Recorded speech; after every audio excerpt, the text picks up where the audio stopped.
under the gold standard, a nation's got so much gold, and if it spent $1 billion and took back 800 million in tax, the 200 million would be left as savings in the non-government sector, which they could, in theory, convert into gold at a fixed rate and drain your reserves. In which case, you'd have to offer them very high interest to protect your gold reserves. A big deficit might force you to raise interest rates. Now, that's the gold standard. But that's what they're saying now, aren't they? Saying, if we have a big deficit, it's going to mean we'll have to raise interest rates. But we are not on the gold standard. It's like being nervous about if you're a postman going into your neighbour's garden who's got a big, wild Rottweiler, might bite you. But the Rottweiler died 10 years ago, and now we've got a little baby kitten there that likes a tickle, but you still won't go into the garden because your memory of the Rottweiler is still there.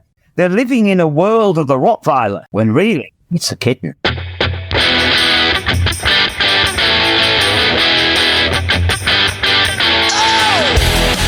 This is the MMT Podcast with Patricia Pino and Christian Riley. Hi, I'm Christian Riley and welcome to the Modern Monetary Theory Podcast. You can find us on Twitter at MMT Podcast, and you can support the show by going to patreon.com/MMT Podcast.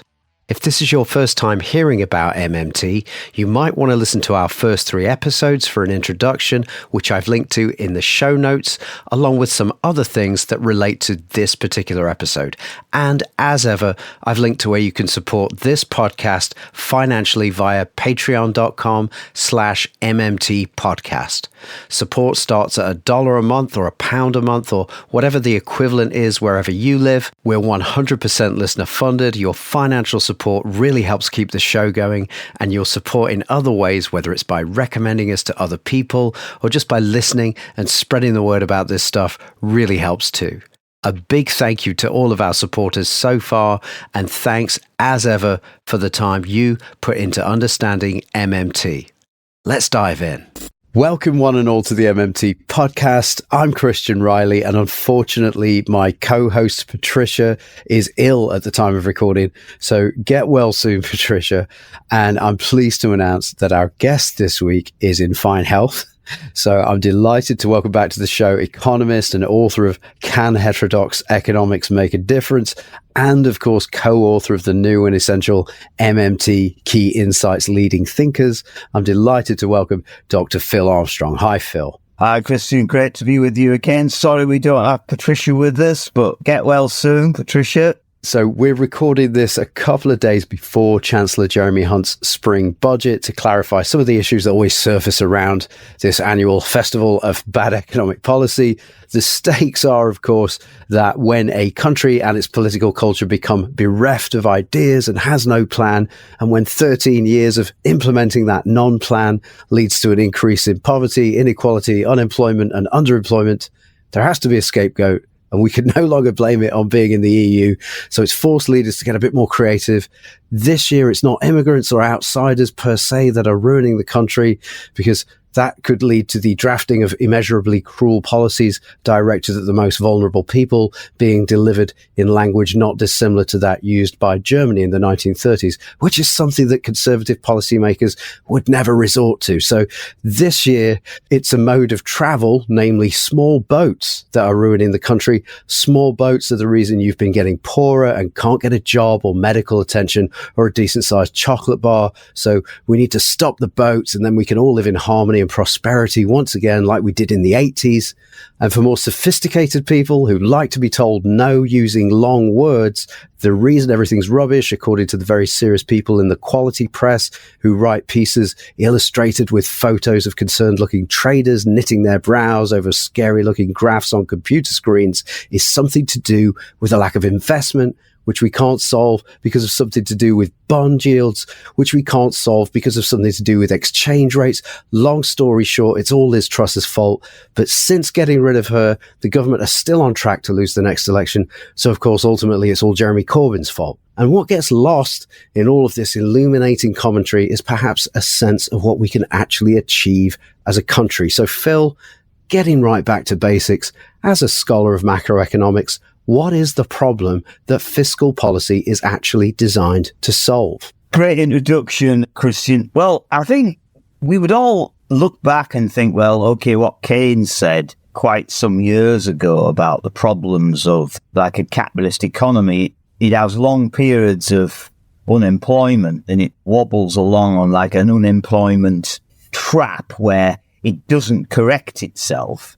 And also we get massive problems of inequality, and these feed on each other and get bigger, like a snowball rolling down a hill. If you got a very tall mountain, it's one big snowball at the end. So inequality breeds inequality. Unemployment causes unemployment. You get hysteresis effects. If people are unemployed, then they lose the skills to get re-employed. And for any economists out there, they'll be enjoying these words like past dependency, cumulative causation. I mean, they sound good, but think about the snowball rolling downhill.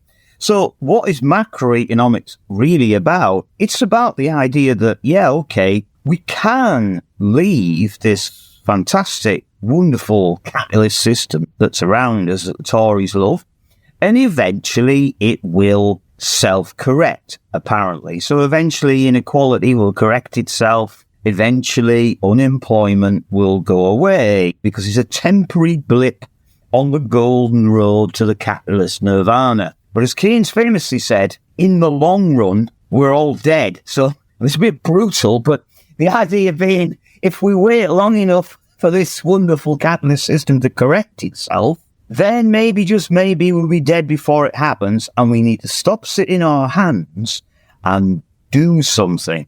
So I think in answer to your question, fiscal policy, macroeconomic policy in general, is designed to ensure that, first of all, we have full employment. Everyone ready, willing, and able to contribute has the opportunity to do so.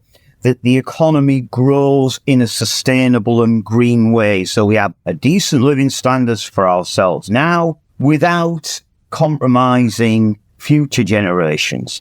And it can be done. And also, I would add that inequality in itself is not a necessary something. Well, we don't really like it, but we need all these super rich because without them, we'd have a very small cake. So we might have a bigger slice, but it's a much smaller cake. That's all nonsense. And all the empirical evidence suggests that equality actually makes the cake bigger. So inequality is not a necessary evil. It's an unnecessary evil. So that's what we want. We want less inequality, productive green jobs, and a cohesive society rather than a divided one. I mean, there's quite a lot of aims in there, but obviously, and our listeners will know, MMT provides, if you like, the theoretical underpinning, the theoretical structure, which can explain why various policies will actually work. That's what it's about for me, Christian, I think. So bringing us to the here and now, I think it's fair to say we're expecting an austere budget this week. But given where we are after 13 years of austerity, as MMT proponents, why do we say that understanding the money system is vital to putting together actual functional fiscal policy? What's interesting is, I think Bill Mitchell wrote a blog on this. Bill's written blogs on pretty much everything. How he can do what he does, he's just an absolute legend. But I remember the title of one of his blogs was, Who's Really in Charge? And in a sense, if I gave you a gun, not that I would, and you're a very nice guy, and then I let you boss me about with a gun, but at any time I could take the gun off you, but I still then gave you the gun and then obeyed what you wanted me to do because I thought it was a good idea. Now, it's a strange analogy, but that's really what's actually happening with the UK government. What they've done is they've ceded control, or at least in their own minds, to things like bond markets and forex markets. And therefore, I think as Jeremy Hunt said, no government can control markets, without adding brackets, because we don't want to control them, was the answer. So at the end of the day, what's happened is, and the trust experiment was indicative of that, I think we've talked about it before, Trust came in and said, okay, the private sector, creative power is absolutely wonderful, almost like Austrian school. Let's cut taxes, let's get all these wonderful bankers that we've talked about before. They're all waiting in airport lobbies with bags packed for the tax rate to come down. You know, we've mentioned these guys. Oh, boy, they're really brilliant guys. I mean, they can crash a system before you can say Jack Robinson. So they're all waiting to leave Zurich or, I don't know, Berlin or wherever they're based, Hong Kong. They're going to flood in and turn us into a capitalist wonderland. So what happened was, Truss does that. She's doing the old supply side, you know, let's cut taxes, deregulate and wait for the wonders. But what then happened is, and in a way it's been stabbed in the back by your supposed allies, the markets, inverted commas, the foreign exchange markets and the bond markets, possibly surprisingly, decided they didn't like that. So people started speculating against the pound, drove the value of the pound down. And we remember that was all over the papers at the time, you know, the pound's going down, hyperinflation as import prices go up, bond yields were surging, in as much as what that really reflects is markets thought that Truss's policies would be inflationary. They expected the Bank of England to have to raise interest rates to control it, even though we know that doesn't work, but that doesn't really matter. They thought interest rates would go. So the bond yield simply reflects what dealers think is going to happen to future interest rates. So obviously they bid less for government bonds, which effectively they're demanding a higher return. And at that point, the markets, in simple terms, had turned against Truss. They didn't like Trussonomics. Now, given the Tories think markets are great, they then had to backtrack, get rid of Truss, and then we got Rishi. So the Tories just ignored their own party democracy, brought in Rishi, and I think there's a football song, if you get a manager and he's born in your town or a player from your town, the fans sing, in our case, Tony Mowbray, he's one of our own. Rishi from the markets would be singing, Rishi Sunak, he's one of our own. And that steadied the ship, hand on the tiller. But the problem is, having got into control as a market appeaser, he now has to do what he thinks the markets will like. So given he could, for example, as we know, set bond yields, whatever he wanted to do, we know that Forex traders sell foreign currency, sell pounds and drive it down, buy it back up again and make speculative gains. So what? So he could really set a budget to achieve progressive objectives. But he doesn't want to because he's a Tory, which goes without saying. And two, he's doing what he thinks the markets want him to do, which would be, well, he knows the Trussonomics didn't work. He's not a progressive. So the only thing left is a return to austerity, sadly. And he may start finding like Osborne Mark II in the hope we've forgotten what happened first time. So that's my kind of overarching view of it. Sorry to be pessimistic to the listeners out there. We have to deal with reality as it presents itself too, isn't it? I think it's fair to say we're expecting an austere budget, but when you understand the money system, we apply the MMT lens, why does it make no sense to continue pursuing austerity or, in fact, any arbitrary deficit or debt target as Rishi Sunak has vowed to do? Well, I mean, I might go back to Keynes, and he said recession or near recession, apparently we escaped it by the skin of our teeth, is no time for austerity at the Treasury. Because the time when you would have austerity is if you were in a situation where we had no spare capacity and productive power, and we really needed to reduce our, if you like, net spending from the government and private sector. But we're nowhere near that. So all the inflation that we've got, as everyone knows, and it's as plain as the nose on your face, it all originated in the relative price structure, which we've talked about on other podcasts. So we are not suffering at the moment from inflationary pressure due in primary cause from excess government spending. Unless someone's going to argue we've got excess government spending simultaneously all over the world to coincide with an increase in the oil price, which exactly happened in the 1970s. I mean, how coincidental do you want? So, I mean, but these guys believe this tripe. I mean, it's beyond the joke. But so consequently, we realise, if we've got any sense, where the inflation's coming from. So the government now, as your listeners know, are constrained by our available real resources. So we need to maximise the use of our real resources. And so the government really needs to start spending selectively on things which it thinks are going to improve the quality of the life of the people here in this country. And if we're taking a global, how can we help the rest of the world? And interestingly enough, I did read that there was some rumour going around that because they got some sort of extra budget surplus that they weren't expecting, a bit bigger, maybe because they hadn't taken into account that they chucked a load more money into the system in these interest rate hikes. And there might be some sort of positive crowding in effect of that. They've now got a little bit extra money tucked aside in their crazy way of the world, which of course gives them a little bit of scope to buy a whole load more nuclear submarines. Now that, in a sense, sums it up. I think what the government's view is, we're short of money, we can't afford to spend it because it'll be inflationary, it'll drive up bond yields or damage the exchange rate. But if we do get any unexpected windfalls in their imaginary government taxes, government get taxes to spend, then we can buy some nice nuclear submarines and we can sail them around and wave a few flags, and that'll be great.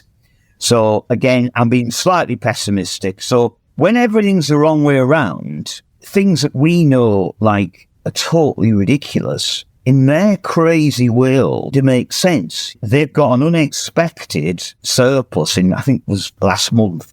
So they've nicked more non-government savings than they thought they would, which they can then use as a currency issuer. They're now going to pretend they're not a currency issuer and they're going to buy submarines with it. Let's just put a button on that deficit question. It's our view, basically, that, and in fact, it's not even our view. It's a fact that the government deficit is a statistic. It's after the fact accounting. It's a residual. And so what we say, and I think I'm quoting Stephanie Kelton, but maybe she was quoting somebody else, which is let the deficit float. Fix on a real world outcome like full employment or like more green jobs, and then let the deficit or surplus be whatever it is to make those conditions happen, because that's what it is. The deficit isn't some bank account of the government's that's getting overdrawn. And the debt is the sum total of all the deficits run since the dawn of the currency, basically. So actually targeting an arbitrary figure, like a specific figure, makes no sense. You can't do it. And also that if you are one of Stephanie Kelton's aims, I think, with calling her book The Deficit Myth, is to encourage people to think about, okay, a deficit in some sector of the economy implies a surplus in another sector. And people aren't curious enough about what the corresponding surplus is to the government deficit. And the answer to that is that it's the non-government's surplus.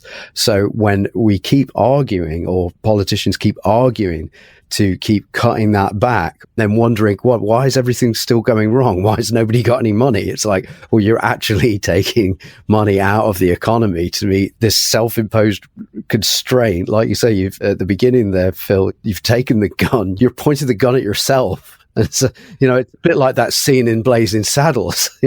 Do what he says or I'm going to shoot this guy, And so that's the problem with fixing on reducing the deficit. It makes absolutely no sense, particularly if the idea is to target growth. You can't do the two things at the same time. You can't shrink the deficit and grow the economy. And then another thing that I quite like to unpack is it's actually impossible for a government to save in the currency that it issues. So a government surplus, like everybody's been celebrating a few weeks ago, that's not the government saving for a rainy day. It's impossible to do. What tends to happen, if I kind of wheel back, and I'll come to that point, Christian, that's okay, but if you imagine it, what people have got in their heads, I think, and it's very strange, and maybe some psychologists could do it, is usually people disassociate themselves with the government, don't they? Like, you'll notice even some celebrities now, like Rod Stewart and people like that, who are normally right-wing, are criticising the government. So when they talk about the government and they're just a member of the public, they don't say we, do they? They don't say, like, we are making a mistake, i.e., they don't conflate themselves with the government. They see the government as something entirely distinct from them as an institution. So there's the government and then there's us. And we don't like the government because they're not very good. And as I say, even right-wingers, some right-wingers are beginning to realise that this is as governments go, this is pretty bad. But for some reason, when it comes to the government's debt, that suddenly becomes our debt. So they've made some sort of, and I think it's because it's hammered home, like you'll get a lot of guys on the telly who'll go like, well, this is the national debt, and they divide it by the number of people in the population. And instead of saying, this is what we have as savings, because that balance is up to the government, because, as you say, the national debt is all the money the government spent that hasn't taxed back. It must be our savings, mustn't it? It can't be anything else. Instead, they somehow say that it's our responsibility because we're part of the government. And that is a thing, in a way, that we have to separate out. And this is hard. It's like part of the problem is, the government is a distinct entity that issues the money. And we are a separate entity. And I say we, I mean everyone that isn't the government, the population, we're the non-government sector, and we use their money. So the government can't save, going to your point originally, because it issues something and has the capacity to issue infinite amounts. So it issues to us, and what it then takes back is taken off us, and it's destroyed our savings. So taxes just drain what they've already spent. So it can't save anything in its own money. I mean, the analogy would be, I'm a teacher. So obviously I go and mark pupils present when they're there. Now, I wouldn't think, well, okay, what I'll do is I've only got 25 kids in the class where I've got 30 on the register.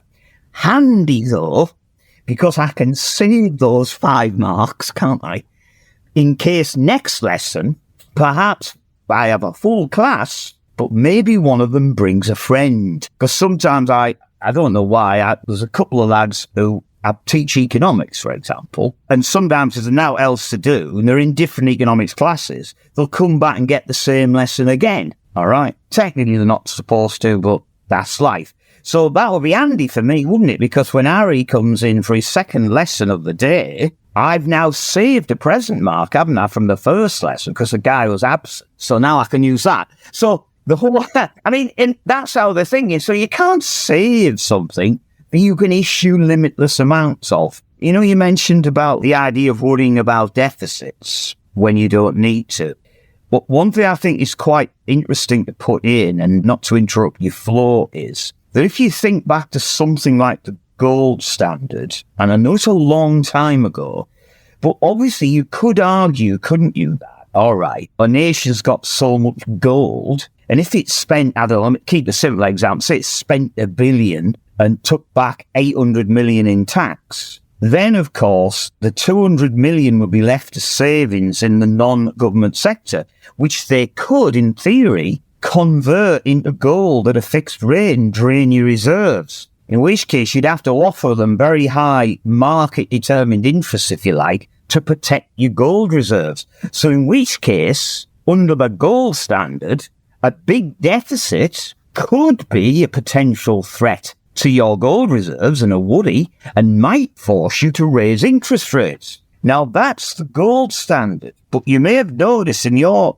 listeners will have noticed, that's what they're saying now, aren't they? Saying, ooh, if we have a big deficit, it's going to mean we'll have to raise interest rates. But maybe they haven't noticed that we are not on the gold standard. And more than that, we're not even on a fixed exchange rate system. So they can't get dollars either from a fixed rate.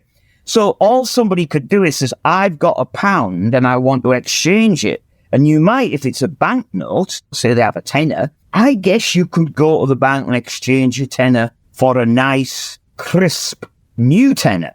Or you might want to exchange it for a foreign currency, but in which case, you're taking exchange rate risk. So, unfortunately, the whole rationale for worrying about deficits has now gone. It's like being nervous about, if you're a postman, going into your neighbour's garden who's got a big, wild Rottweiler, might bite you. But the Rottweiler died 10 years ago, and now we've got a little baby kitten there that likes a tickle, but you still won't go into the garden because your memory of the Rottweiler is still there. I mean, it's crazy. It sounds crazy, but it's actually true. they're living in a world of the Rottweiler, when really it's a kitten. That's a beautiful way to put it. It's something that L. Randall Ray said a few weeks ago when we spoke to him. The first question I asked him was, what is money? And he said, money is debt. Now, I know that it's a true statement and people are like, oh my God, well, that must mean it's bad because debt is negative and credit is positive. And it's like, it's the two things at the same time. And as you've said in previous episodes, Phil, the credit theory of money, all money is credit, right? That's a defining feature. But in order for it to be a positive asset, in order for it to be credit to somebody else, to the issuer of it, it has to be a debt. It has to be a promise. Yes. And what we say to simplify this, or a simple way to say it, is that the promise that the government puts on, say, a £5 note is, I promise to take this back in receipt of any charges I might put on you. It's good to pay back to me if I charge you anything. And speaking of charging you anything, here's your tax bill. And so what we've said in the past is, that a £5 note is a £5 tax credit. And so once you think of it like that it's a credit and a debt at the same time, depending on who's holding it, then you start to think, okay, if I've got a £5 IOU, and I write it down and I give it to myself, I've got a £5 asset and a £5 liability at the same time in my hand, which in other words, nothing. And to me, that's what happens when the government collects its own IOUs back. That's why the government can't save its own IOUs. Yeah, no, I think it's a great way of thinking about it. And obviously, one of the issues, and you'll know if I get a bit hot under the collar about money sometimes, and I'll often write bits and argue with people, because obviously we talk about this credit theory of money that you talk about, and Randy Ray is obviously a leading expert in that, and that credit has to sum to debit. I mean, everyone knows that's an accounting system. So the government issues money, which is a debt to itself, and a credit to the holder, and the two things, like you say, sum to zero. Now, if you understand the monetary system is just a ledger of credit and debit, and they always sum to zero, the issue comes who's in debt and who's got the credit, and whether you like the distribution debt and credit. But all this stuff like we're all in debt, or this type of stuff you read in the media, well, you've got a very bad accountant. The whole world can't be in debt unless Mars are entering the scene and I haven't noticed. But what you'll find is that the right wingers, for want of a better phrase, the market dudes and all these, what they think is that money isn't credit and debt. Money's a thing, like it's a commodity. It originates from barter. It's a commodity thing. Now, when you can do that, you can cloud the issue. So the origin of money story that they use is a useful vehicle for underpinning their approaches. Now, what is quite interesting is that the Austrian school, these commodity theorists, what they say is they admit it's a what they call conjectural history. I think apologies, I mentioned this before. So they know it's made up, but it serves their purposes. And to me, having a conjectural history is just like a euphemism for making things something up. If you're a history teacher, you couldn't go in and go, right, I'm going to teach you conjectural history today, students. Now, Henry VIII had 10 wives. Now, I know that apparently he only had 6, but that doesn't really suit. If we have 10, then we can get an extra lesson out of it, which means I don't have to prepare for the stewards. I mean, and this really... Metric Henry VIII. yeah, because it fits nice. And I'm their guy, and I like him, but I said, what do you think about the state theory of money and the credit theory of money, which dovetail together, etc.? His first thing is, it's abhorrent. Now, what that means, the very idea that money's credit and was introduced as a tax credit, so that, in a way, what money is credit. How did it enter the system? If you like economic sociology, that's where the state theory comes in. As you said, the state issues its own debt, which is a credit to the non-government sector, and then when they pay the taxes, usefully, they'll take it back. He couldn't abide that, because once you start you put the state up front and centre, the whole idea that the private sector invents it and then the state comes along as an evil force later on disappears in a puff of logic and actual history. Because their view of the world, and they cling to it like Linus and Snoopy to his little security bracket is they envisage a world of private individual agents busily pursuing self-interest by swapping things, then inventing money, and this kept all the relative exchanges the same, but they had this oil in the system. And everything was hunky-dory at this point in the past. I can't say when it is. It's like a fairy story. Then suddenly these people had a very stupid idea. They decided to organise themselves into governments. And that was the beginning of the end, because once people are in governments, then they start stealing said private invention, money, which was in the form of gold, minting it into their own coins with their own heads on it, and then using that to steal from the private sector. And even now today, you will get like these crazy libertarian guys, you know, the ones that like live up in the woods with a shotgun and like keep off of my property and all that type of guys. They still say taxation's theft, even though you're merely returning to the government what they've already issued. So for them, that's theft. And it all makes sense in their crazy, mythical, upside-down world. It's like in the old days, if any of your listeners are quite oldish, we used to have things called negatives for photographs. That'll mean nothing to young people. But you used to take a photograph in a camera and you got a negative, everything was the other way around. And then you magically took it to the processors, boots, and you got a photograph. Now in their world, everything's the wrong way around. And trying to get them to think the right way around, particularly for old people who are set in their ways, it's a hard task. You've more chance with the young, fortunately. So yeah, just to put a button on this topic that's come up in the last few days, we've had our GDP figures and they've come out slightly better than analysts predicted, and they've upgraded their forecasts, and pundits have been saying, oh, this is good because it means the Chancellor's got more money to spend, and how's he going to spend it? And I would say our position is, yes, please do spend more on the public good, but also please don't reinforce this myth that the government's capacity to spend is a function of how statisticians feel 2 days before the budget. I mean, I saw something on Twitter, I can't remember who posted it, but it was something where someone was saying, I can't remember his name, I think he was something to do with the US Fed, maybe even the chairman, was talking about this idea of fiscal dominance.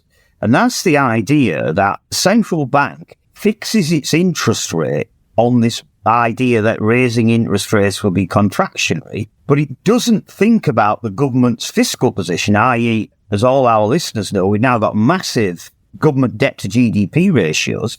So that means, because they haven't even thought about that, and this guy was saying it's a matter of their independence, they're not prepared to do that. He said, we're not going to do it.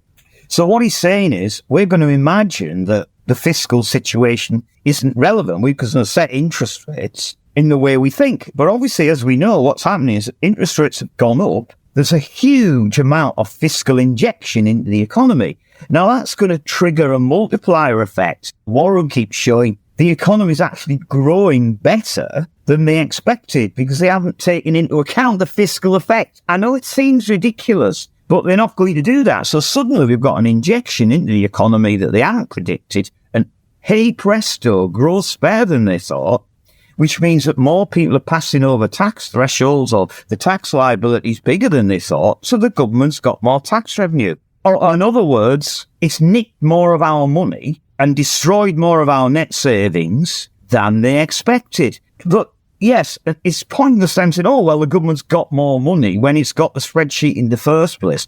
The whole idea of it is nonsensical. But I think the key thing is what you said about public purpose. The government, even if it thinks in some bizarre way that having a bit of a budget surplus or a lower deficit or whatever gives it more quote-unquote scope to press its keys on the keypad, it must spend it on the right things. Like, for example, rewarding health service workers. Not, I repeat, not on more nuclear submarines or finding room to cut taxes on bankers, for example. I mean, it's not even complicated. We know who's important and we know who deserves more wages. And it ain't bankers, put it that way. I mean, I'm preaching to the converted. But I mean, why give guys more money to destroy the system? They've already tried that once, you know. Put your hand in the fire, you don't do it again. Or you shouldn't do. So all these things are very strict. I mean, in a way, no matter if you understand the system or you don't understand the system, you still, if you've got any sort of conscience, you would still spend on the same thing, wouldn't you? So if you're somebody who thinks, oh, well, the government gets taxes to spend, but you had a heart, you would say, oh, we've got a bit extra money to spend. We're going to spend it on health service. So even if you don't understand the system, which obviously the Tories don't, and might I add, Labour don't either. So I think, in a way, they have no excuse not to spend on the right things, even if they don't understand how the system works. So we watch and we wait in hope. More in hope than expectation, Christian, probably. Okay, so it's not 2010. So let's just be generous and say that some people's understanding of how government spend has changed since 2008 because they've seen bank bailouts, pandemic relief money suddenly being made available. But these days where someone might have said, look, we can't afford to spend more on the NHS because the government's run out of money, now they're saying, look, we can't afford to spend more because of inflation. Yeah. Now, I would say that MMT can answer that too. But how would you respond to that, Phil? Well, I mean, I guess what they would say is we've got inflation already. And now if you're a monetarist or one of these right-wing guys, whenever anything goes wrong, whenever there's inflation, it's always the government's fault that they decided, one day the guy at the Bank of England suddenly came in and said, right, we need to print more money just because I want some inflation. So the government starts the process. They're always bad guys. Now, these guys you will never do anything with because when they wake up in the morning, they brush their teeth and write about how horrible the government is and it should be shrunk in a smaller state. You can't do anything with those guys. But the sensible people, all right, we know that the inflation we have now, just like in the 70s, originated in, if you like, what Warren calls the oligopolistic institutional structure globally. Oil prices are being driven up, etc., etc. And so, therefore, we have inflationary pressure which originates in that position. Therefore, if the government targets its spending correctly, then it's not going to add to that inflation problem because the inflation arises on the cost side. It's nothing to do with excess spending. Now, if you will actually say, well, what about wage price spiral then? Well, with the health service workers, last time I looked, the health service was free. So if you give nurses more money, there's no wage price spiral because it's still free. Now, you might say, let's be generous. Let's say they say, but what you're doing is if you give health service workers more money, they're going to be richer and with very little spare capacity. So they are going to go and spend more and bid up prices through excess demand. So let's give them some credence and say, okay, you might be right. Now, in which case, though, the answer's simple. You say, right, do we all agree that the health service workers are valuable people who contributed in our crisis? Number one. And everybody with a heart will say, yes. Then you say, do you agree that when we needed them most, we never even heard anything from the financial sector and the super rich? Alan Sugar, as I remember, threatened to leave the country in our hour of need. So surely we need to tax the rich to reduce their spending capacity to compensate for the valued people, the health service, who've now got more spending power. Now, because the rich have got very low marginal propensity to consume, for your listeners there, they spend a lower proportion of their income, you're going to have to tax them much harder, haven't you, till it bites. So if they've got a few million, if you just take a bit of it off them, well, they might not cut the spending because they just reduce the savings. So you tax the rich hard enough to reduce their spending capacity. And you have the happy side effect of reducing inequality, which takes us back to the first point that we made, which was, well, aren't these guys useful though? Aren't these sort of super rich guys? Isn't inequality important to the growth of the nation? So once you know it isn't, that all these rich guys take away from the country because they use their extreme wealth to, if you like, distort the pattern of resource use, they may leave the country, which is good. So we can have three happy things. We can reward the health service, we can reduce inequality, and we can persuade useless people who are parasitic on the society to leave the country if they wish to go. Not forced to go, but if they want to go because they're too greedy, well, goodbye, don't close the door behind you and don't come back. I mean, I'm being slightly provocative, but if you think about it logically, it all hangs together and it all makes total sense to us. Obviously, the Tories might be a bit worried because the people I'm talking about are their funders. And it's very rare that people bite the hand that feeds them. And I might leave your listeners maybe to reflect on that, why my policy maybe wouldn't go down quite so well in Tory HQ as it might do among left-wing progressives. But that's another story, Christian. So, speaking of people who we might like to make redundant, a few weeks ago, the governor of the Bank of England, Andrew Bailey, was in Parliament answering questions, and a Conservative MP was trying to get him to say that pay rises for nurses and teachers would be inflationary, as you were touching on before. And Andrew Bailey eventually gave him the soundbite he was after, but he tried to make it sound like he was being technical rather than ideological. So the way he put it was that the risk to inflation was all about how the pay rises were going to be funded, quote unquote, funded. Here's the quote from Andrew Bailey, quote, "In the economics of it, it depends whether you raise taxes or whether you borrow." So in his mind, there are two ways the government pays for things. One is inflationary and the other one isn't. Any thoughts on that? Well, if you got the model wrong, what you could say is, okay, if we fund it through taxes in their crazy world, then it wouldn't be inflationary because you're taking it from one person and giving it to another, at least in theory. I mean, obviously, it makes sense. If you borrow it, it'll drive up interest rates, which wouldn't necessarily be inflationary, but it might not suit your policy. And the third one, whoa, panic in Detroit.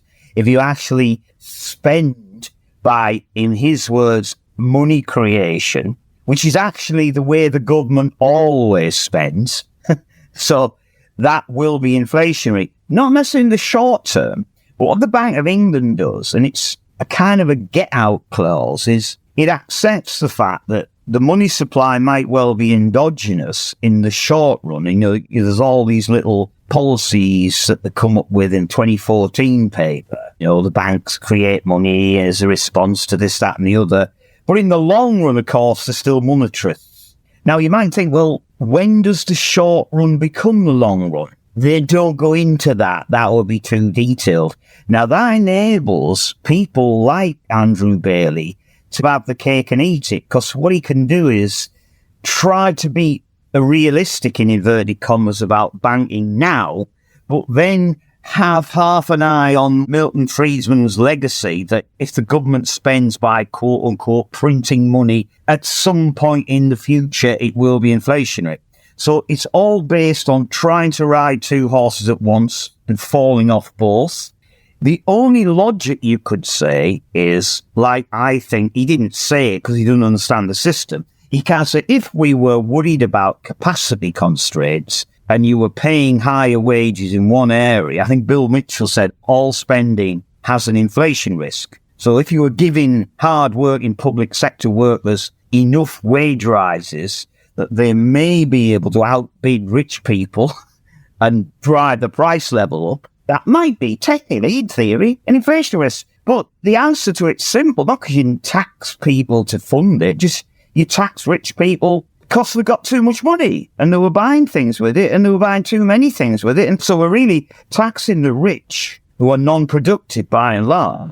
So there's, if you like, the real resources they were consuming are now freed up for the productive workers, which is kind of like the analogy in MMT with the government. You know, the point of a tax is to reduce non-government sector spending so the real resources would be available for the government to buy, and particularly labour. And that the primary function of taxes, as all your listeners knows, is for the government to provision itself, not to fund the government in something it issues. So in a way, that's how I would read it. Andrew Bailey doesn't understand the monetary system. He's a banker. He's steeped in, increases in the money supply being inflated. It's like it runs through his veins. He can't help it. It's part of his whole culture. You wouldn't get an MMTer, would you, somebody who understands that as chair of the Bank of England. Well, not I'd love that to happen one day. Maybe Patricia. Wouldn't that be something? Wouldn't that get well soon, Patricia? We got you a job.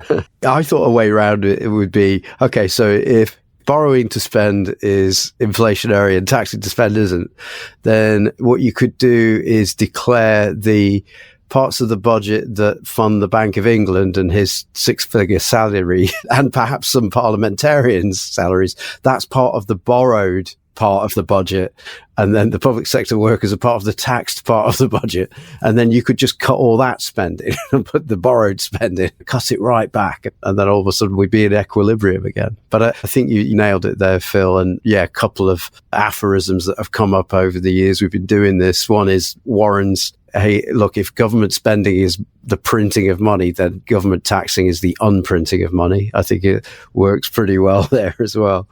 Yeah, and on a little point, it's a long time ago, I was at a conference. You know, when these guys advocate, these monetarist types, free market types, they always advocate certain policies. And obviously, because they think labour's a factor of production, I think in this meeting there was very heavy unemployment in the 1980s. And some guy, it might have been Patrick Mincer, but I can't remember, was saying that unemployment was because the wage rate was too high. A demand and supply, that the price of labour, the wage rate is high, so we've got excess supply. We just need a wage cut from employed people so that unemployed people could get a job. So I asked him, well, would you be prepared to take a pay cut, Professor, to enable unemployment to disappear? Now, he thought that was a cheeky remark. So, it doesn't apply to me. It applies in my models. But I'm not going to write to the Vice-Chancellor and say, well, I've looked at the models and it seems inescapable that you're paying me too much, and all my colleagues, because the wage rate, I've seen me demand and supply, we've got unemployment wages too high. So I'm going to volunteer to do what my policy says. But because it never applies to the people giving out the advice. And this is the economists have no interest in ethics. They just, this is what you need to do. These you need to apply austerity. And you go, that will cause poverty. Oh, well, I don't care about that. My graph says that. And that's not my concern. I'm an economist. It should be your concern. If you're a doctor, you say, I think you're going to have an operation. You say, it might cause me some pain. What sort of painkillers will I need? And, I'm not my concern. I'm not bothered about it. It's that bad for these guys. They don't think about anything. They don't think about the effects of what they're doing. They don't have to, imagine what it would be if it was them. And it's a slight digression. I mean, you remember when we had all those COVID rules, people can't meet and people can't gather in groups and people can't travel. And ordinary people, by and large, obeyed those. And they found out that the people who made the rules, like Boris and his government, Dominic Cummings and these guys, were all breaking the rules. And there was justifiable anger. People had lost relatives and couldn't go to funerals, and people were angry about it. I would have been. But the point of view, those rules were never meant for the people making them. You know what I mean? They were meant for us. So they were always going to do all this. Unfortunately for them, of course, they got found out because they didn't design the rules for themselves. They designed it for us. And that's the same thing with these really rich economists, these profs. They design wage-cutting policies and austerity policies for us. But there's never a point when they think, it might affect me, because we're the big part players. They're the actors, all the world's a stage, and they're the leading men and women. And we're just the guys that make the scenery, and the crowd scenes, or if there's a battle scene, we're the ones that get killed. So, in Star Trek, the guys with the red shirts. Yeah, I think so. They're Kirk, Spock and McCoy. And we're the guys in the red shirts. And that was pretty much a good strapline for the episode.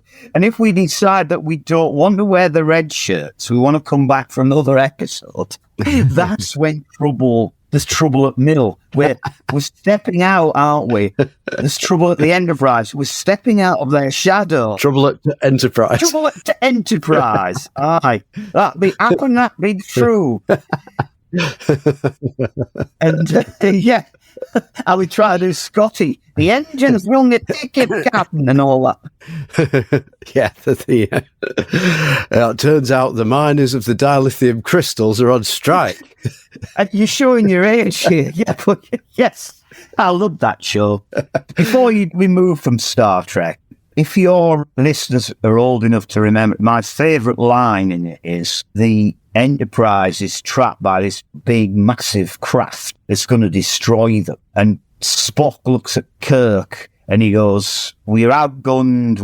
Nothing we can do." Forgive me paraphrasing. It's checkmate. And then Kirk looks at Spock and narrows his eyes and said, "Not chess, Mr. Spock. Poker." And then it's called the Corbomite maneuver. So I recommend that very much to all your listeners of any age. Yeah, and there was another great moment in Star. I think it was in one of the films where Kirk goes, "Yeah, they've got us right where I want them." Yes. If only life was like Star Trek, we'd all have a happy ending where all the guys who weren't in red coat would all laugh. And we might maybe be able to get on the bridge, that'll be good. So, yeah, just while we're talking about objections to governments using fiscal policy like they're voted into power to do, since the Liz Truss quasi-quartet mini-budget last September, as you touched on before, Phil, the more sophisticated opponents of government spending are now saying, actually, the government can only spend so much because after a certain point, the price of government bonds will plummet, and that will mean the government won't be able to fund itself. What's our quick response to that? Actually, I interviewed a senior Labour politician, and that was his view. I said, can the government run out of money to him? And he said, no, we have to move away from that analogy. However, if, as you say, if net government spending increases, the bond trade will think that, whoa, if these levels are at quote-unquote unsustainable levels. And sometimes people worry if the interest rate goes above the growth rate, and there's all manner of mainstream papers full of maths of total meaningless tripe, but, the guys get prizes for them. And yes, politicians genuinely believe they're watching bond yields. And it's like, if the bond yields go up, that's some sort of reflection of what the markets think about their spending. So I'll just dive in just to remind anybody that's new here. If the yields go up, that means the price is going down. Yeah. So if you imagine that as you say, the price goes down, so that means the interest rate goes up. Because if there's a fixed amount of interest coming in, the lower the price, the bigger the percentage of the price that amount of money will be. Say you pay 100 quid for something and you get a tenner, then it's 10%. If you only pay 50 quid for it, it's 20%.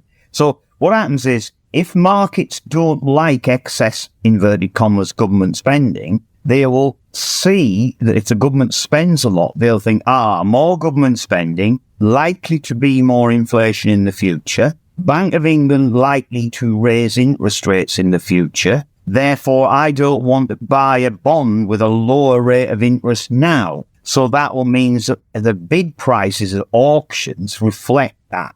Now, the question really is that a choice of the central bank, or is it something which has to happen? Now, the answer to that question is, going back to the gun analogy, what has actually happened, and I did actually speak to a senior Bank of England economist on this matter. His view was that they have a balance where, if you like, the short end is set by the bank. So they set the bank base rate. But they think, well, since the central bank doesn't understand market sentiment, inverted commas, and market sentiment is important because markets know what they're doing, we're going to give them the power through the auction rates to set the yield curve. Now, that's a choice. And after some discussion, it was admitted it was a choice. But nevertheless is what they consider to be an important choice. Now, that doesn't mean that the Bank of England won't affect the yield curves in extremis. So it says, well, in a general sense, we'd like the markets to set the rates because we believe they know what they're doing better than us. Now, occasionally, though, like when we have a deep financial crisis, then we'll have QE, or in a war, the central bank pegs the bottom by setting the rate, I think it was 1.75% or something in the war bonds. So it's almost like in fine weather, we want the markets to set the rates. In a deep crisis, we'll set them, but we'd like to pretend that they actually have the power because they have the power, not that we've given them the power.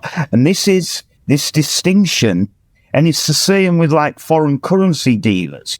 We think that foreign currency speculation and everything else is good. You know, we want markets, inverted commas, to have all this power to buy and sell currencies and do all the stuff with shares. And part of the reason is a lot of business will come into the city. So if we think that we want the city to be this global marketplace where all these derivative tradings and all this complex contract trading goes on, then we can't afford to regulate it because it's like the engine of British growth.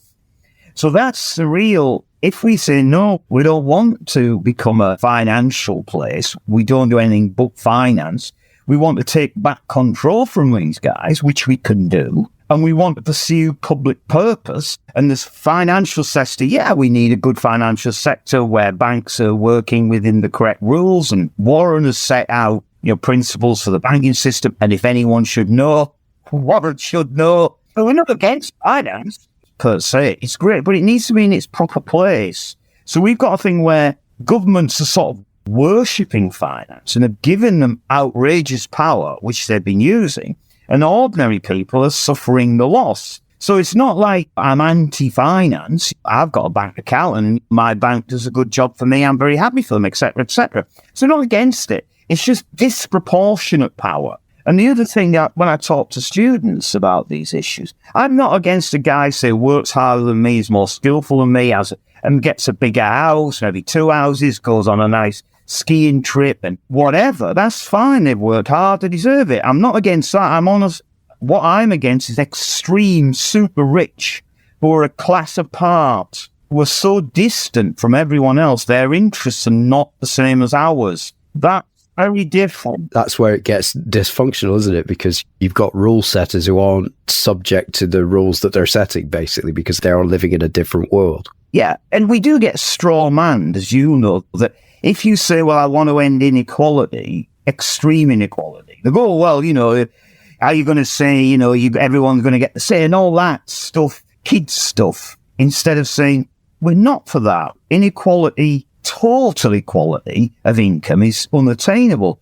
But we want to make sure, I think Tony said, that no person is out of reach of another. We are a true community. Some people are very interested in, fine with them, they're going to work hard, they want bigger houses, and they want more things. Others are more frugal. They want to have a smaller house, they want more leisure. Absolutely fine. But, I mean, what we have now is, I'll apologise for being slightly out of date, but it's probably even worse. 62 families have got half the world's wealth. And when you look at that, no one can tell me that these 6 have worked billions of times harder. I mean, it becomes ridiculous. Yeah, it should be like 63 or 64 or at least. Yeah. I mean, you've got to get up to 70, haven't you, really? I mean, yeah, but you know what I mean? I'm preaching to the converted, but all these things in a way link together. But people are more concerned about if we tax the rich, not because we need their money, but just to reduce their spending power, so more resources are freed up for the government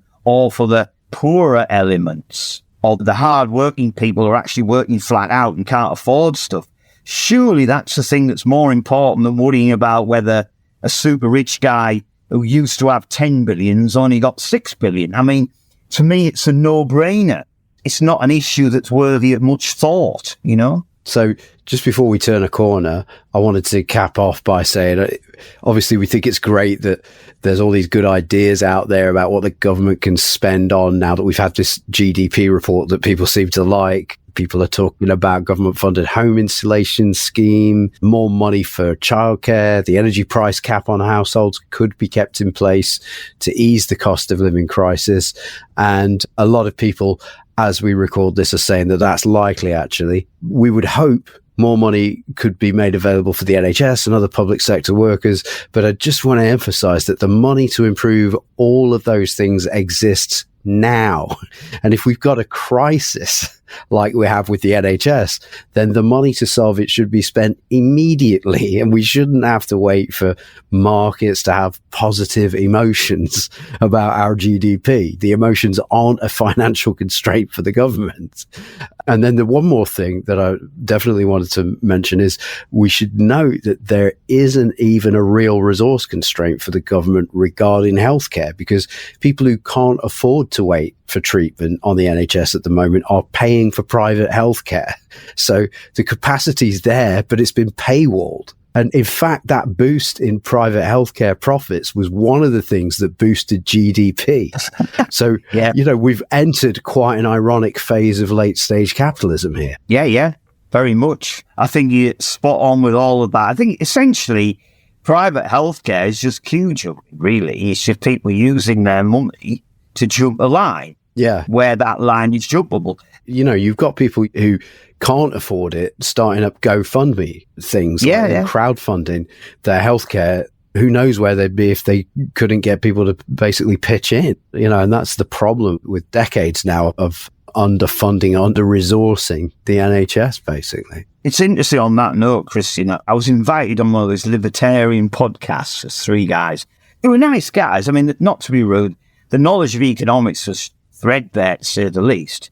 But I was talking, their idea of the government's bad in waste resources, taxation, theft. One of the guys there's, this idea, I said, well, if you haven't got any money, how would you fund your healthcare insurance then? And that's what he said. That's what you would do. You'd go fund me. That was like charity. So that was his actual mechanism. It wasn't like now it's an extreme measure that we're horrified that people might have to use. For him, it's just what you do. It's like what you did in the 19th century. Like Great Expectations, wasn't it? That some poor kid might be able to get a future, but only if he had some sort of benefactor somewhere who would give him some money. That there wasn't a system. It was hit or miss. And I think that what this does for the nation's psyche is we're constantly told the NHS, ultimately it will have to be privatized. So the state will not be looking after you if you get sick. The state pension, that's going to go because the government's going to run out of money. So there aren't going to be state pensions. So if you get sick, infirm, old, it's on you. So you better start saving. Right. And obviously, looking at the macro, when people save, they call that a demand drain, right?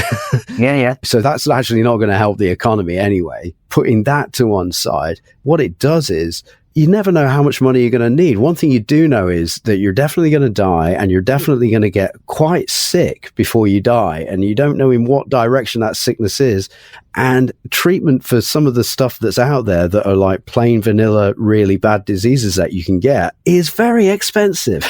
So the idea is that you cannot possibly save up the amount of money you need to administer your own cancer treatment, for instance. So what that says to me is it puts us all in a sort of post-greed era, right? Because you cannot possibly save up enough money to cover every eventuality that's going to come up if we're not going to use the public sphere to provision these things, which we would regard as human rights, like the right to not die in agony. I mean, the important issues, there's no doubt about it, Christian. I mean, one thing I would mention, I think you're absolutely right again, is this idea of a fallacy of composition, which you've mentioned before. Fundamentally, we know saving is simply somebody who's got a credit. So saving is a credit. It's either like money which has been created by the government itself, so that's net saving, or it might be what's called inside saving. So like if some guy borrows some money, and then you get the money they've borrowed, it's your saving. That's inside saving. So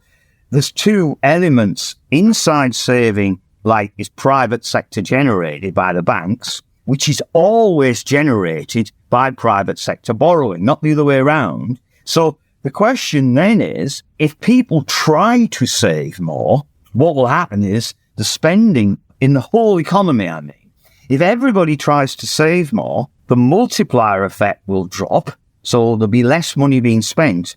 So we'll end up basically with the same amount of saving we had before, but it will be less income created by the rounds of spending because it's the borrowing or what's notionally called investment that determines the saving. And Keynes pointed this out, the so-called paradox of thrift, which is possibly something for another episode, but anyway.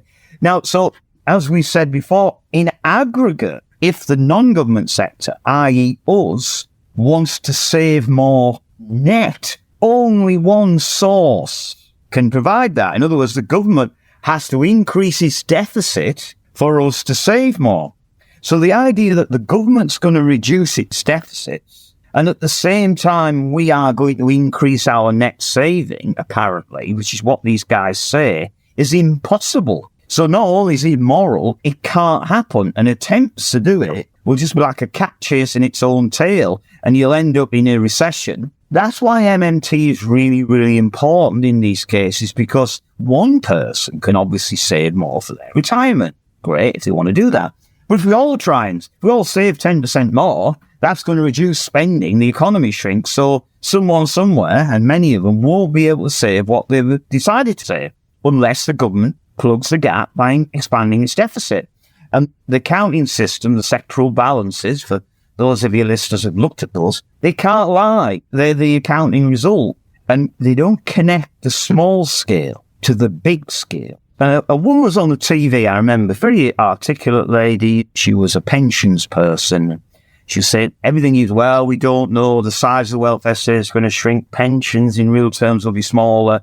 So it's very important that all your viewers save more for retirement. They need to go and get all these schemes and need to be cutting their spending now to think about the future. And they've got a nice clap. Never, well, it's hard, but it's sensible advice. And it seemed that way. But nobody said, well, it can't happen unless the government increases its deficit in line with the increased saving that you're talking about. If you don't do that, the economy will shrink and people won't be able to actually achieve their objectives. But nobody's joined the dots up. People operate in these tiny little fields of specialism, and they're very good at it. I'm not saying I know as much about what the best pension is as this lady, who's very articulate in all field.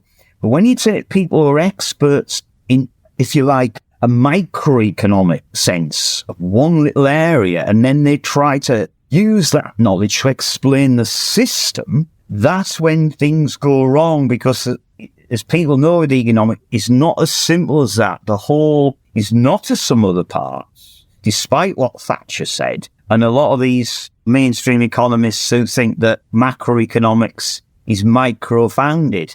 It's sadly micro that's macro-founded, you know? It is fair to say that the whole is the sum of its parts, but it's not a replica of one of its parts, right? It's not a gigantic replica of a micro part of it. Do you know what I mean? Yeah. You from Nottingham, aren't you? Is that right? That's right, yeah. I might talk about a guy that will probably be dear to your heart and mine, a certain Brian Clough. Oh, yeah, I think I've heard of him. You might have heard of him. Now, Brian Clough was born in Middlesbrough. He scored 250 goals, faster than any other player for Borough. Not the best manager in history, but definitely in the top one.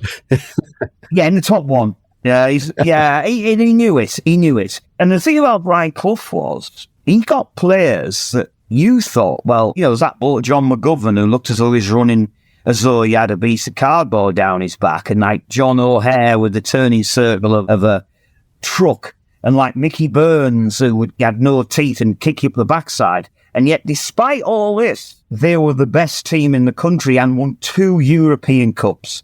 Now, you might say, why is he talking about... Well, clearly, Forest, yeah, they were some of the parts, the players, but there was something about Forest, the team, that was a lot more than the sum of the parts. And that's really what macroeconomics... Yeah, the individuals are part of it, but you can't just add them up. If you were picking a fantasy team of individuals, maybe, just maybe, you wouldn't pick John McGovern or John O'Hare or John Robertson, who I think he liked to tighten the pie. What you certainly wouldn't have done is pick one of the players and then clone them and put 11 of those on the pitch. That's the fallacy of composition.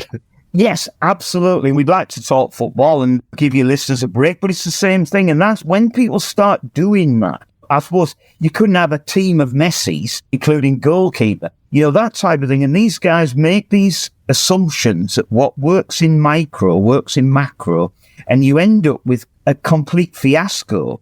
And what MMT does, I think, is it looks at a systemic picture and it allows us to actually see what's happening in the monetary system as a whole. It takes, if you like, the scales from our eyes, see what's happening. And when people listen to MMT, if they're open-minded, like they will on your podcast, they'll listen to it, pick up these things, they'll begin to think, whoa, that makes sense. Why didn't I see it before? And I think that's quite exciting when people suddenly get it. They go, wow, I've got it now. And hopefully MMT is continuing to do that.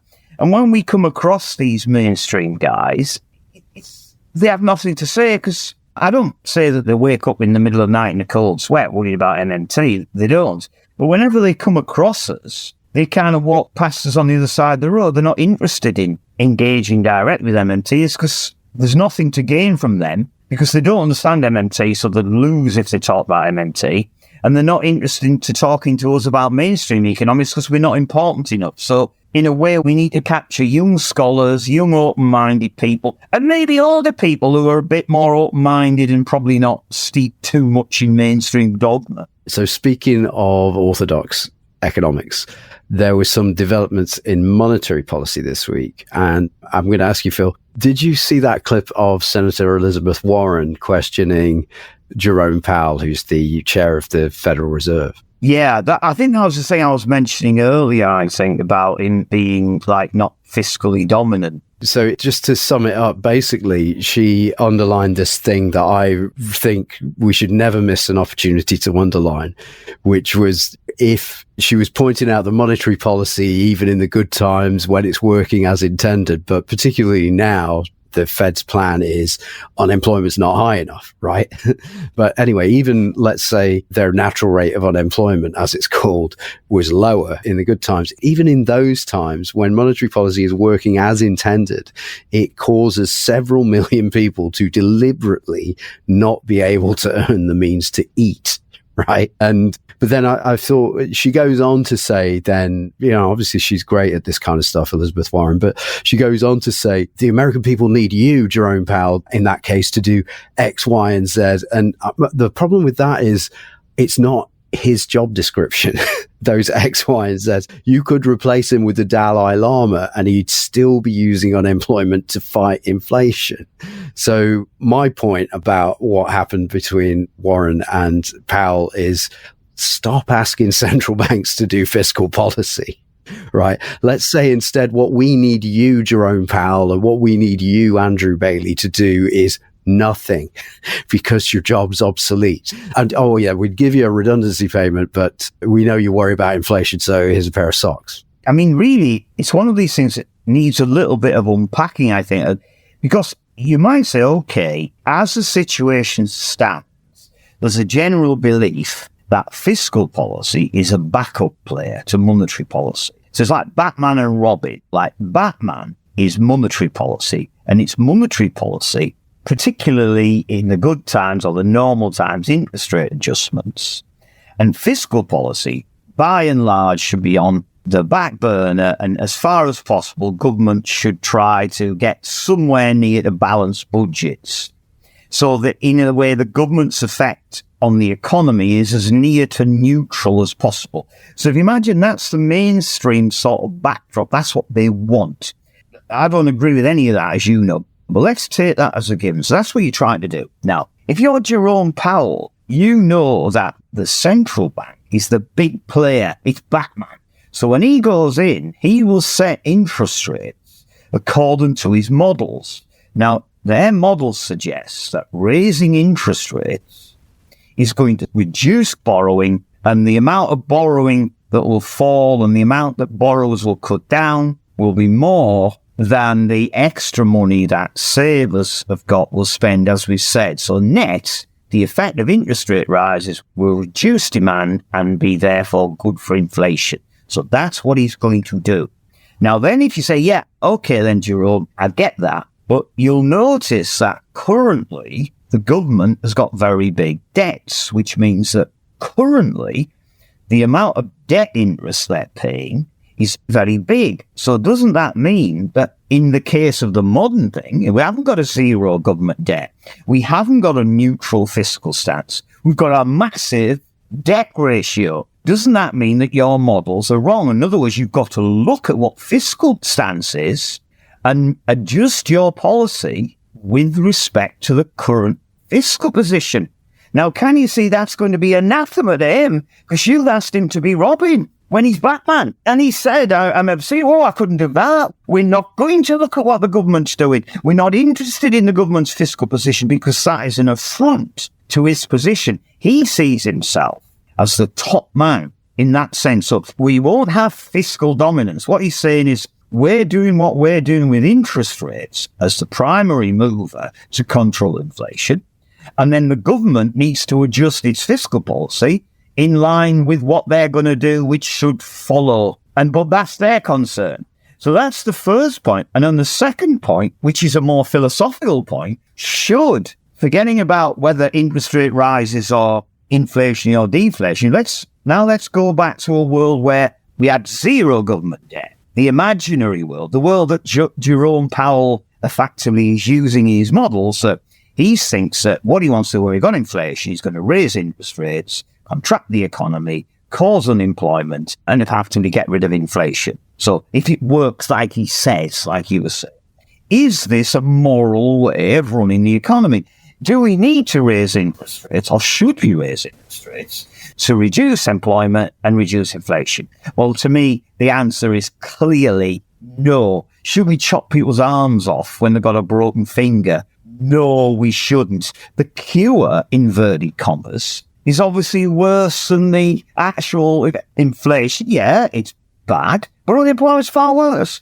If you've got inflation, provided your real wages keep up with inflation, you're not doing too bad. The crucial thing about inflation is, as we all know, it redistributes wealth in favour of borrowers against creditors. We all know that the real value of debt goes down.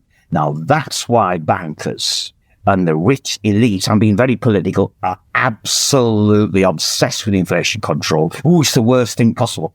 Inflation in single digits or whatever like that, people remember 1970s are good because if your wages went up faster than inflation, you had a real wage rise and your real debt went down. So all it did was it acted a check on inequality. So what do the bankers do? They have to prove, inverted commas, that inflation's really bad for everybody.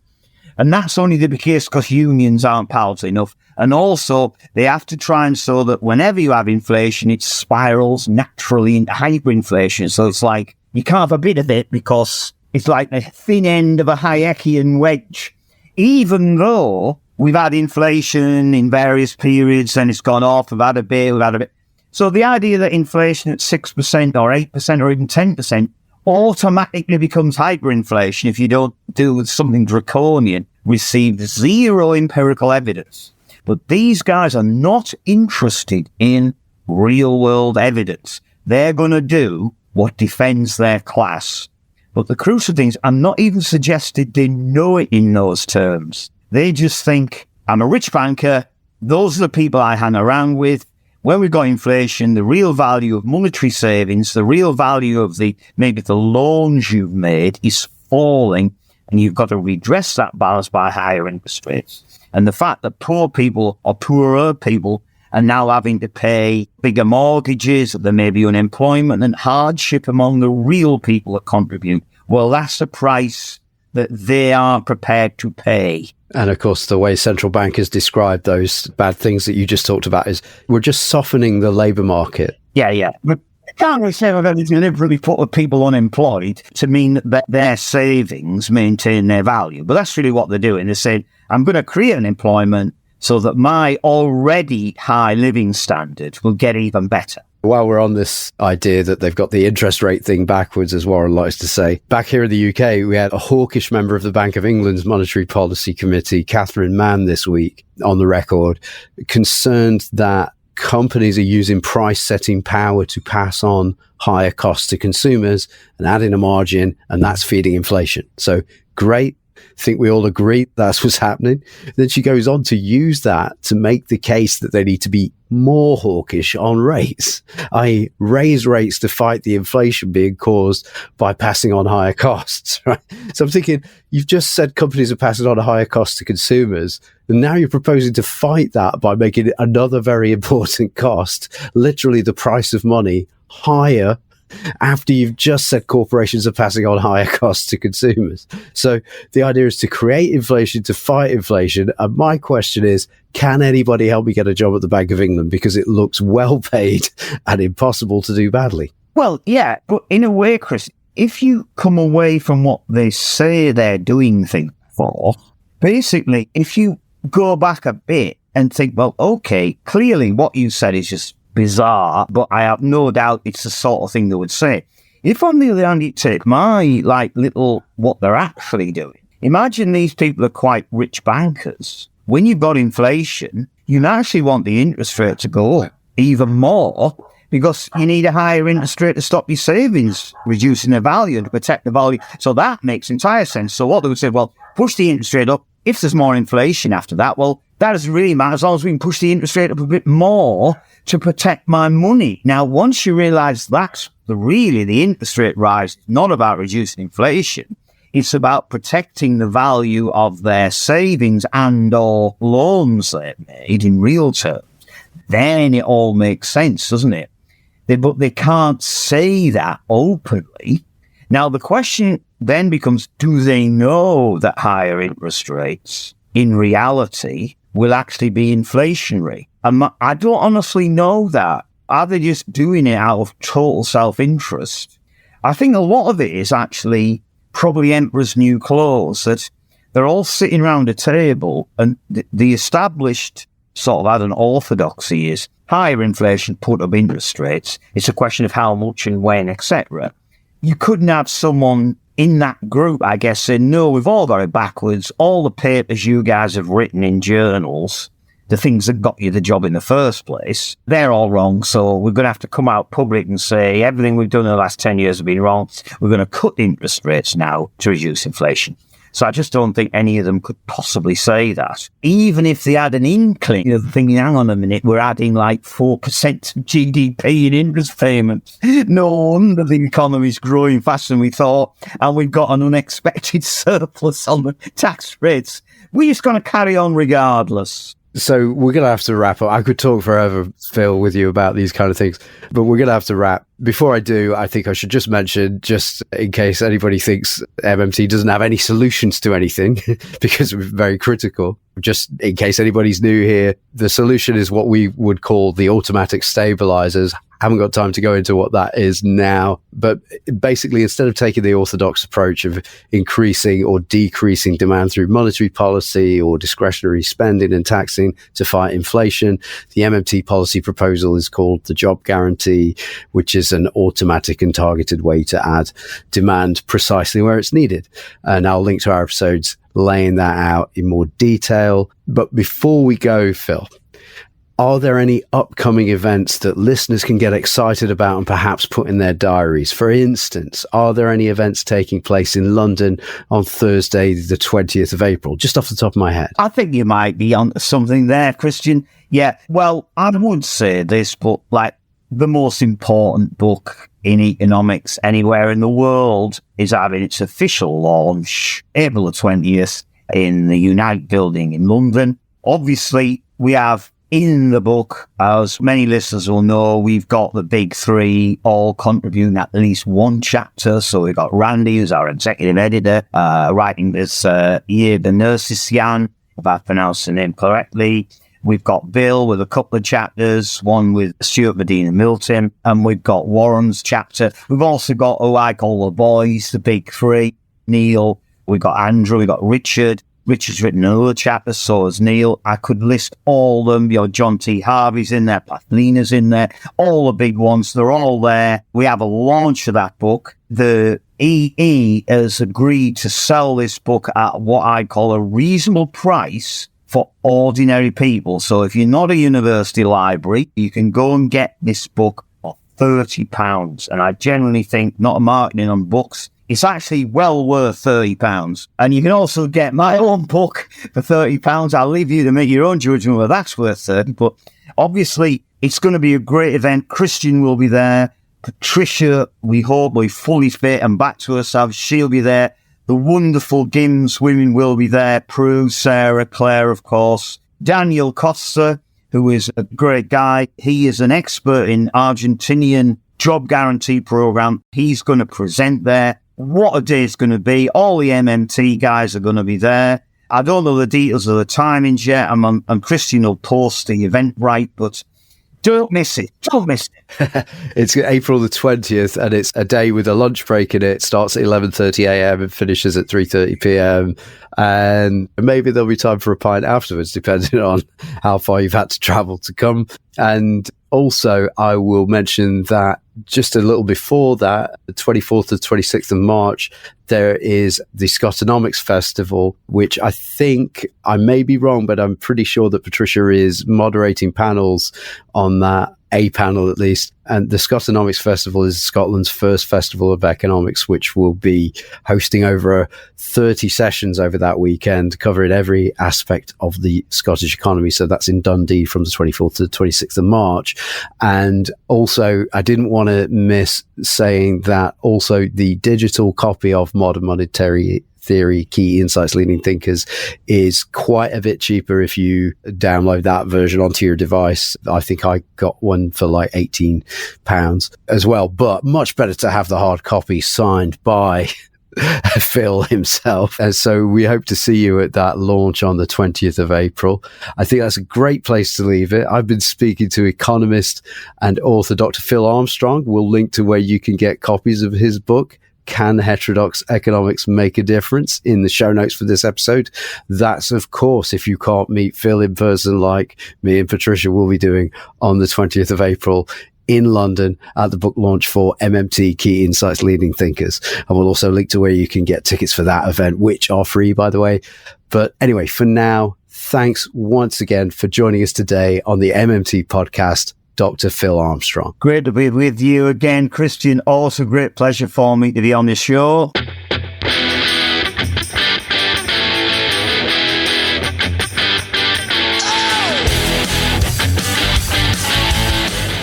That was the MMT podcast with Patricia Pino and Christian Riley. Don't forget, you can support the show through Patreon, starting at $1 a month, and get access to patron-only episodes. You can do that by going to patreon.com/MMT podcast. You can also find me on Twitter at MMT podcast, and you can find Patricia on Twitter at Patricia N. Pino, and you can email us at mmtpodcast@outlook.com. Thanks for listening, and we hope to hear from you.